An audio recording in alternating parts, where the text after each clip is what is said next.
Welcome to Penrose Learning, where we make understanding easy.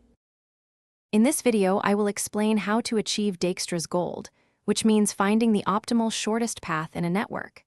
This powerful algorithm helps us navigate complex systems, from road maps to computer networks. It's a fundamental tool in computer science, ensuring efficiency and reliability. We'll break down its steps, making it easy to understand how it consistently delivers the best route, provided all path segments have positive costs.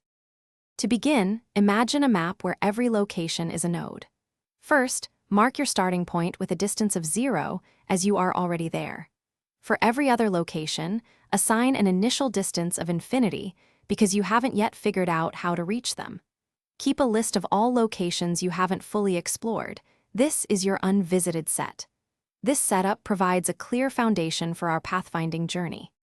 Next, from your unvisited locations, always pick the one with the smallest current distance.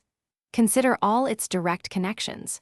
If traveling through this current location offers a shorter route to one of its neighbors than what you currently have recorded, update that neighbor's distance. Once you've checked all connections for your current location, mark it as visited. This ensures you always build upon the most efficient paths discovered so far. Continue these steps, always selecting the unvisited node with the smallest distance, until your desired destination is marked as visited, or until all locations have been explored.